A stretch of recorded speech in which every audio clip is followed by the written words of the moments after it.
эфире новости, в студии Кристина Якупова. Здравствуйте. Движение судов на переправе Якутск-Нижний Бестях временно ограничено. В Николаев-центре откроют мультимедийный корпус ко Дню государственности. Якутские байкеры открывают мотосезон. С места события подключится наша съемочная группа.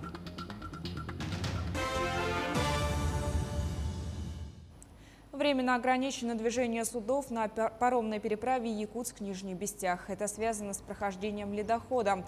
Регулярные рейсы возобновятся после улучшения судоходной обстановки на реке. Напомню, паромная переправа на реке Лени в районе столицы республики открылась 26 мая. Отмечается, что между Якутском и Нижним Бестяхом курсируют 11 паромов. Между тем, хаотичное движение транспорта на причале паромной переправы по направлению Якутск-Нижний Бестях с появлением накопителя устранено. Об этом сегодня сообщил руководитель управляющей компании «Паромы Якутии» Николай Ефимов во время объезда первого заместителя председателя правительства Якутии Дмитрия Садовникова. Далее члены правительства осмотрели ход строительства Жатайской судоверфи. Сейчас на месте строят блок корпусных производств. Также проводят работу по бурению и устройству свай под сети тепловодоснабжения и канализации. Отставания от установленного срока нет, но требуется рабочая сила. На месте должны работать 200 человек в 3 смены, а сейчас трудятся лишь 120. Летом будут задействованы и стройотряды. Сложная была обстановка, вы сами знаете, и зима тяжелая была, и пандемия нас немножко подкосила, и с подрядчиками были проблемы, и тот же самый металл, который сейчас дорожает и подорожал, то есть сложности. Но на сегодняшний день мы находим общий язык с подрядчиком, стройка начинает оживляться. Это прибавляет оптимизма нам и моим коллегам. Надеюсь, что мы выйдем на тот срок, это конец года, когда первая очередь строительства будет выполнена. Для полного счастья нам нужна еще вторая очередь, чтобы была полноценная судоверфь. 108 новых случаев коронавирусной инфекции выявили в Якутии за минувшие сутки. В Якутске 60 заболевших, в Мегино-Кангаласском районе 7, в Хангаласском 5 случаев, в Вилюйском и Нерюнгринском районах по 4 инфицированных, в Амгинском, Кобяйском, Момском, Нюрбинском, Оленёкском, Усть-Алданском и Чурапчинском районах по 3 случая заболевания. В Нижнеколымском и Сунтарском районах по 2, и в Алданском, Нернинском и Аймиконском районах по 1 заболевшему. Прием заявлений на единовременную выплату в 10 тысяч рублей семьям с детьми-школьниками планируется начать в середине июля. Выдавать выплаты начнут в августе. Так, мера поддержки охватит 17 миллионов детей. Ранее, 26 мая, президент России Владимир Путин подписал закон, предусматривающий оказание помощи семьям с детьми. Глава Якутии наградил победителей и призеров Всероссийской олимпиады школьников. Айсан Николаев поздравил ребят, их учителей и родителей с высоким достижением и выразил гордость за их победу на престижном мероприятии, в котором они достойно представили республику. Глава отметил, что в регионе поддерживают интеллектуальное, духовное, культурное развитие подрастающего поколения. В 2022 году, в год столетия Якутии, состоятся международные интеллектуальные игры. Он выразил уверенность в том, что и в дальнейшем республика будет уделять внимание работе с одаренными детьми. Мы поделились всеми предложениями со стороны учителей, со стороны детей по поводу развития олимпиадного движения у нас в республике.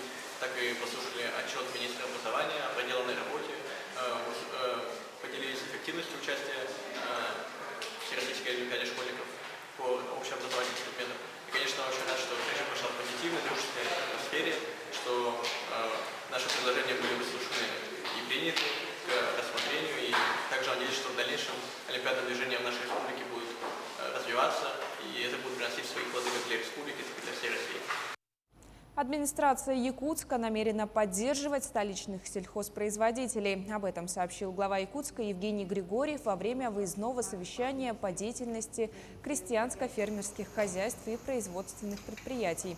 Так, мэр посетил якутский гормолзавод, частную круглогодичную теплицу Почелюскина, а также 2 крестьянских хозяйства в Мархе, свинокомплекс, в котором работают порядка 50 человек, а также личное подсобное хозяйство пенсионерки Натальи Захаровой, которая держит 13 голов крупного рогатого скота.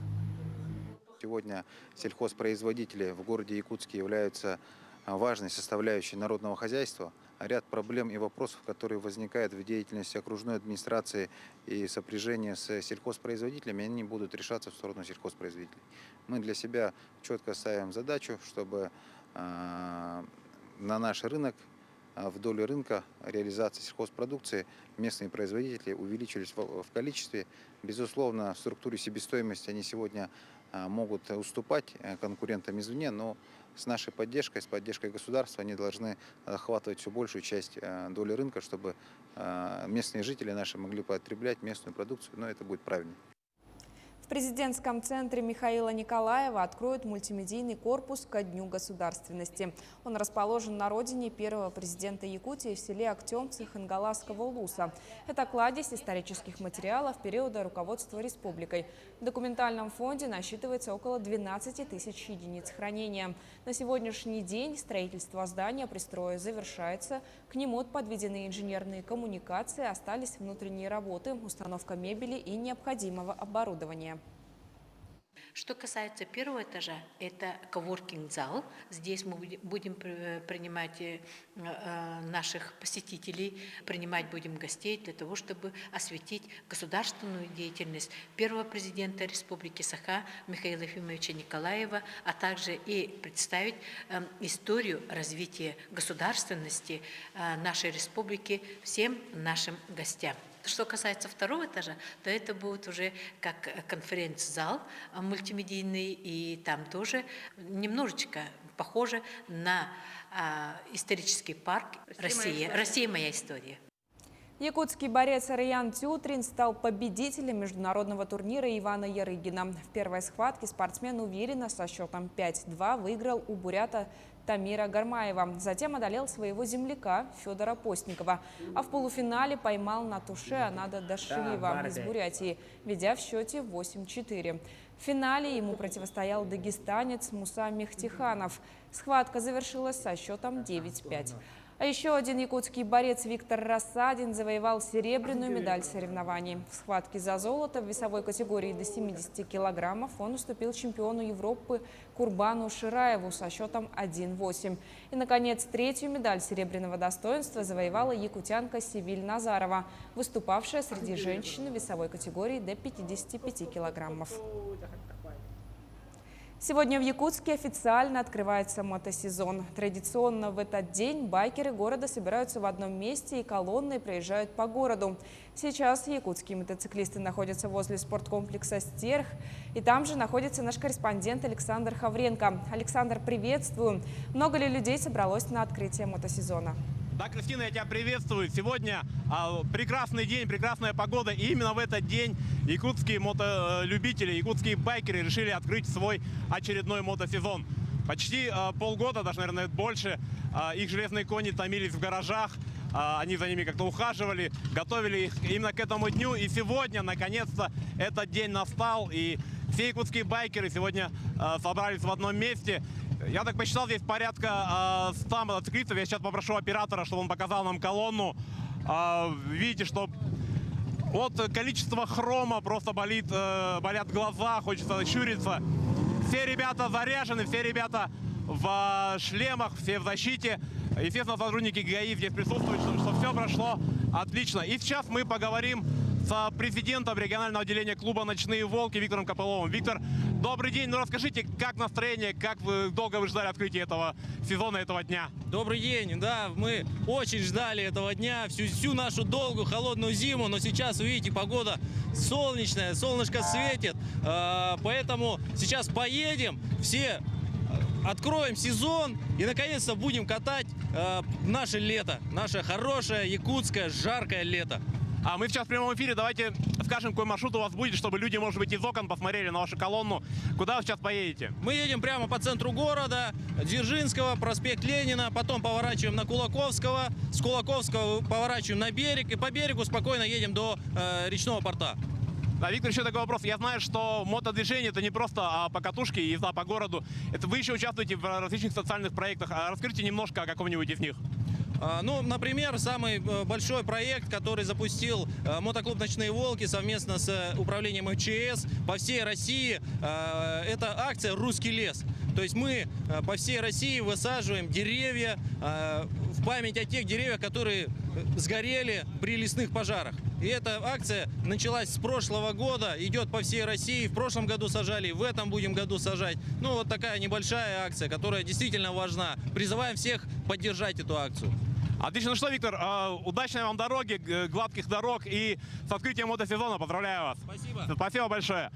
Ну что ж, мотосезон можно считать открытым. Байкеры выезжают на трассу, и я хочу попросить всех участников дорожного движения относитесь друг к другу с уважением, потому что все на дороге равны. На этом у меня все. Кристина, давай немножко посмотрим на это прекрасное зрелище.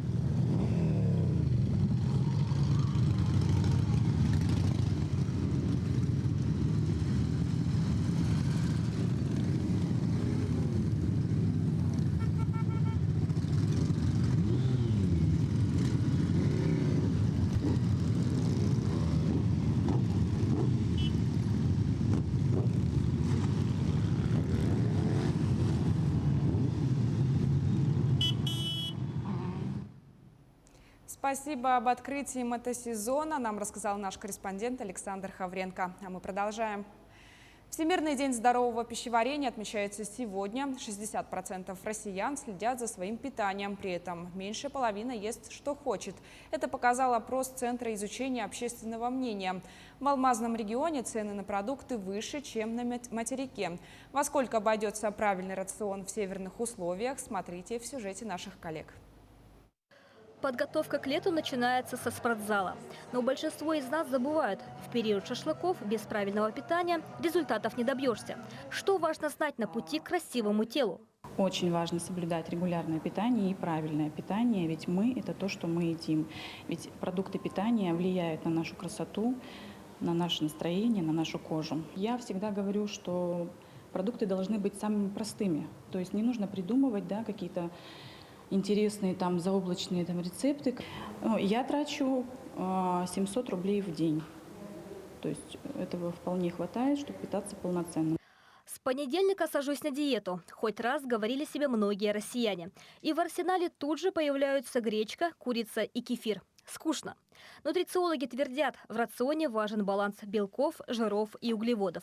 Это есть в привычных продуктах. Что же касается суперфудов, то это лишь дополнительные продукты к нашему рациону, без которых можно обойтись, которые мы используем для разнообразия нашего рациона и не более, для облегчения нашего рациона, такие как протеиновые батончики. Злоупотреблять ими не стоит. Основа рациона – это обычные продукты. Во сколько обойдется правильная продуктовая корзина? Средняя цена за мясо – мы взяли курицу – 300 рублей за килограмм. Рис, гречка, пшеничная крупа – от 70 рублей и выше. Кефир и творог – от 200, молоко и десяток яиц – примерно от 100 рублей. Сыр – от 150. В итоге за базовый набор вы заплатите 850 рублей, если живете в Ленске. Самое важное в балансированном питании и, пожалуй, самое дорогое – это овощи. В Ленске за свежие огурцы и помидоры вы отдадите примерно 350-400 рублей за 1 килограмм. Пучок зелени стоит 50 рублей. Если в день нужно съедать 400 грамм клетчатки, то в неделю это выходит почти 3 килограмма овощей, а это уже 1200 рублей к общей сумме. Сторонников правильного питания становится больше. В городе появляются отдельные магазины с экопродуктами. На прилавках все без сахара и ГМО. Популярны протеиновые батончики, масла, растительное молоко. Обходится в копеечку. Самое дорогое – это у нас масла сыродавленные. Но они очень полезные, очень вкусные. Самое дорогое на данный момент – это 2700 сейчас масло Синергия. Многие масла мы возим под заказ. Это масло черного тмина, оно вообще стоит за 3 с лишним тысячи рублей. Но люди его пробуют, оно очень полезное, как бы просят, мы привозим. Основные составляющие сбалансированного меню есть в любом магазине. Потребности у всех разные, но на каждый карман можно подобрать свой рацион правильного питания. Дарья Боискорова, Олег Соснин, телеканал «Алмазный край».